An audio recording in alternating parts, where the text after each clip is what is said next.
Hello everybody, it's Mrs. Marquez again, and I'm here with the 9th chapter of Matilda by Roald Dahl, which is called The Parents. When Miss Honey emerged from the headmistress's study, most of the children were outside in the playground.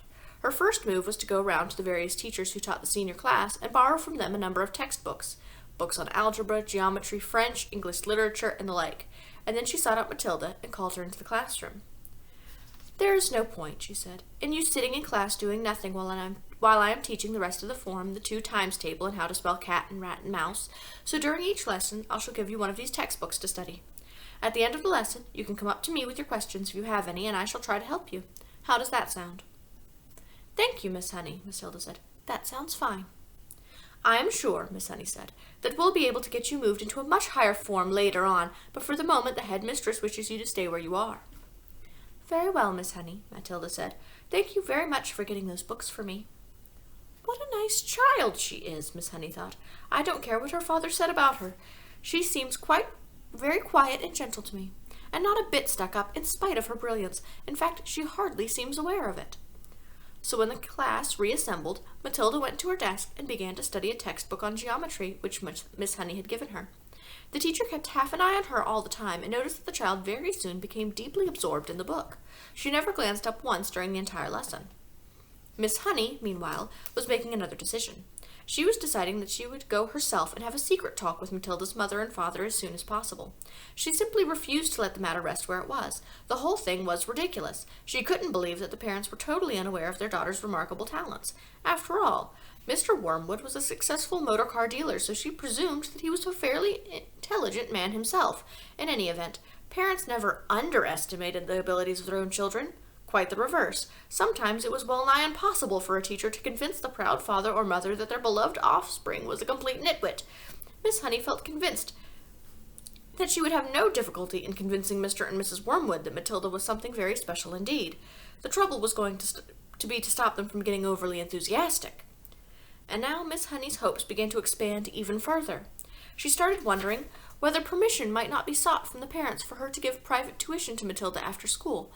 The prospect of coaching a child as bright as this appealed enormously to her professional instinct as a teacher, and suddenly she decided that she would go and call on Mr. and Mr. Wormwood that very evening. She would go fairly late, between 9 and 10 o'clock, when Matilda was sure to be in bed. And that is precisely what she did. Having got the address from the school records, Miss Honey set out to walk from her own home to the Wormwoods' house shortly after 9. She found the house in a pleasant street where each smallish building was separated from its neighbors with a bit of garden. It was a modern brick house that could not have been cheap to buy, and the name on the gate said Cozy Nook. Nosy Cook might have been better, Miss Honey thought. She was given to playing with words in that way. She walked up the path and rang the bell, and while she stood waiting, she could hear the television blaring inside. The door was opened by a small, ratty-looking man with a thin, ratty mustache who was wearing a sports coat that had an orange and red stripe in the material. "Yes," he said, peering out at Miss Honey. "If you're selling raffle tickets, I don't want any." "I'm not," Miss Honey said, "and please forgive me for butting in on you like this. I am Matilda's teacher at school, and it is important that I have a word with you and your wife." "Got in trouble already, has she?" Mr. Wormwood said, blocking the doorway. "Well, she's your responsibility from now on. You'll have to deal with her."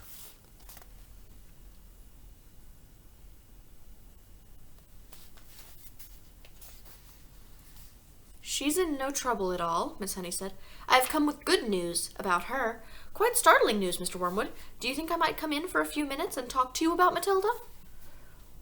"We are right in the middle of watching one of our favorite programs," Mr. Wormwood said. "This is most inconvenient. Why don't you come back some other time?" Miss Honey began to lose patience. "Mr. Wormwood," she said, "if you think some rotten TV program is more important than your daughter's future, then you ought not be a parent. Why don't you switch the darn thing off and listen to me?" That shook Mr. Wormwood. He was not used to being spoken to in this way. He peered carefully at the slim, frail woman who stood so resolutely out on the porch. "Oh, very well then," he snapped. "Come on in and let's get it over with." Miss Honey stepped briskly inside. "Mrs. Wormwood isn't going to thank you for this," the man said as he led her into the sitting room, where a large platinum-blonde woman was gazing rapturously at the TV screen. "Who is it?" the woman said, not looking round. "Some school teacher," Mr. Wormwood said. "She says she's got to talk to us about Matilda. He crossed to the TV set and turned down the sound, but left the picture on the screen. "Don't do that, Harry," Mrs. Wormwood cried out. "Willard is just about to propose to Angelica." "You can still watch it while we're talking." Sorry, wrong voice. "You can still watch it while we're talking," Mr. Wormwood said. "This is Matilda's teacher. She says she's got some sort of news to give us." "My name is Jennifer Honey," Mrs. Honey said. "How would you do, Mrs. Wormwood?"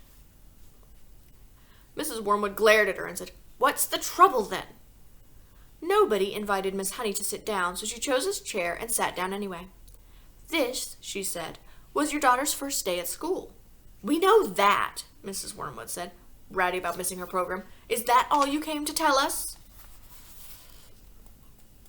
And there is Mrs. Wormwood, not very happy about having her show interrupted.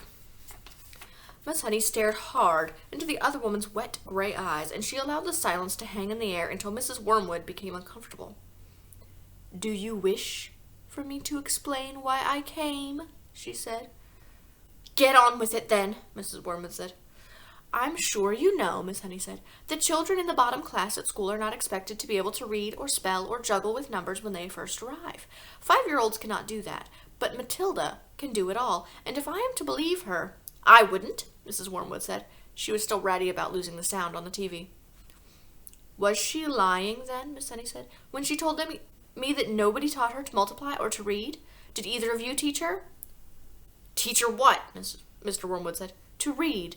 To read books," Miss Honey said. "Perhaps you did teach her. Perhaps she was lying. Perhaps you have shelves full of books all over the house. I wouldn't know. Perhaps you are both great readers." "Of course we read," Mr. Wormwood said. "Don't be so daft. I read the auto car and the motor from cover to cover each week." "This child has already read an astonishing number of books," Miss Honey said. "I was simply trying to find out if she came from a family that loved good literature." "We don't hold with book reading," Mr. Wormwood said. "You can't make a living room from sitting on your fanny and reading storybooks. We don't keep them in the house." "I see," Miss Honey said. "Well, all I came to tell you is that Matilda had a brilliant mind. But I expect you knew that already." "Of course I knew she could read," the mother said. "She spends her life up in her room buried in some silly book." "But does it not intrigue you," Miss Honey said, "that a little 5-year-old child is reading along adult novels by Dickens and Hemingway? Doesn't that make you jump up and down with excitement?"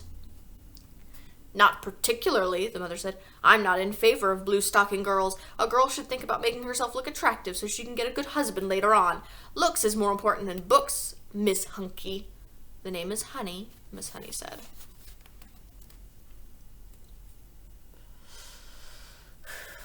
It is a wonder Matilda has gotten so far with these parents. "Now look at me," Miss Wormwood said. "Then look at you. You chose books. I chose looks." Miss Honey looked at the plain, plump person with the smug, suet-pudding face who was sitting across the room. "What did you say?" she asked. "I said you chose books and I chose looks," Miss Wormwood said. "And who's finished up the better off? Me, of course. I'm sitting pretty in a nice house with a successful businessman, and you're left slaving away teaching a lot of nasty little children the ABCs. "Quite right, Sugarplum," Mr. Wormwood said, casting a look of such simpering sloppiness at his wife it would have made a cat sick. Miss Honey decided that if she was going to get anywhere with these people, she must not lose her temper. "I haven't told you all of it yet," she said. "Matilda, as far as I can gather at this early stage, is also a kind of mathematical genius. She can multiply complicated figures in her head like lightning." "What's the point of that when you can buy a calculator?" Mr. Wormwood said.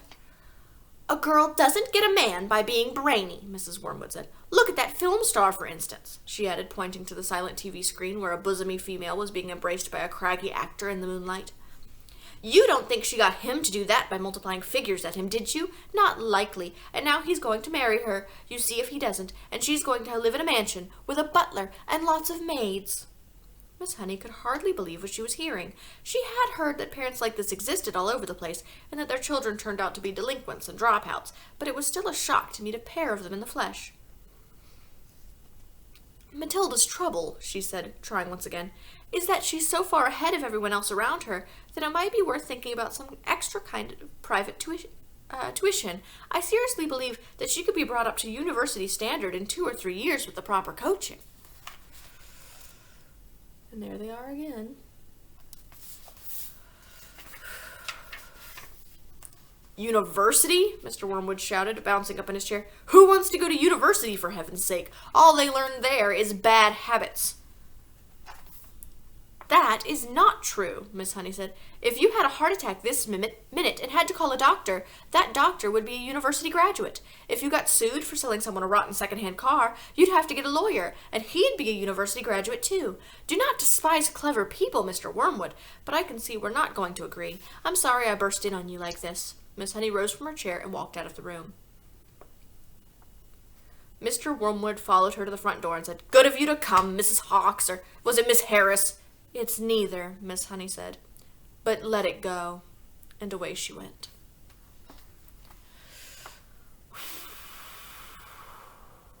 Wow. The next chapter is called Throwing the Hammer. And I suppose we'll learn what that is about tomorrow.